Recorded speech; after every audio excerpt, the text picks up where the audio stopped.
everybody. It's time for the last chapter in My Father's Dragon, Chapter 10. My father finds the dragon. When my father was crossing the back of the 15th crocodile with 2 more lollipops to go, the noise of the monkeys suddenly stopped. He could hear a much bigger noise getting louder every second.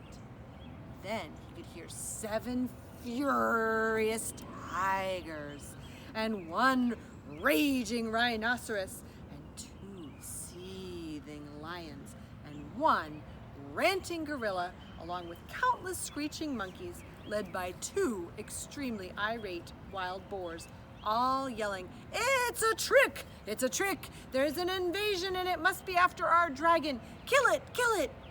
The whole crowd stampeded down to the bank. As my father was fixing the 17th lollipop for the last crocodile, he heard a wild boar scream. "Look, it came this way. It's over there now, I see." The crocodiles made for bridge for it, and just as my father leapt onto the bank, one of the wild boars jumped onto the back of the first crocodile. My father didn't have a moment to spare. By now the dragon realized that my father was coming to rescue him. He ran out of the bushes and jumped up and down yelling, "Here I am! Here I am! I'm right here! Can you see me?"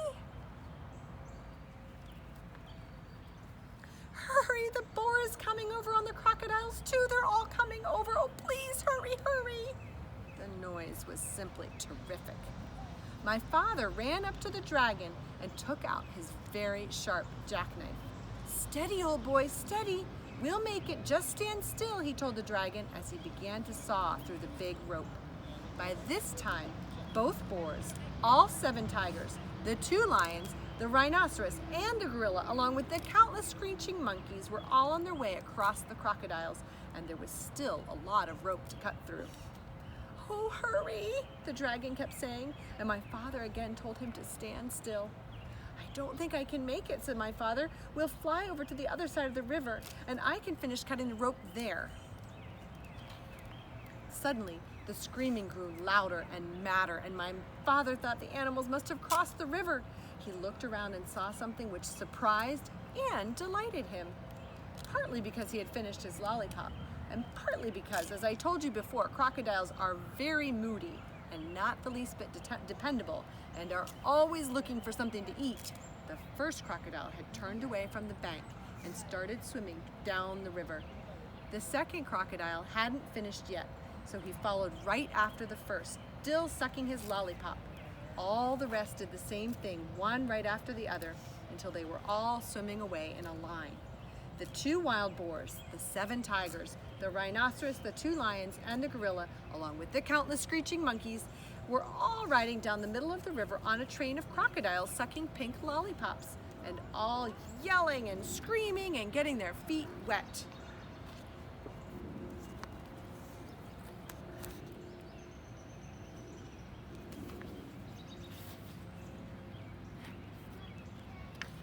My father and the dragon laughed themselves weak because it was such a silly sight.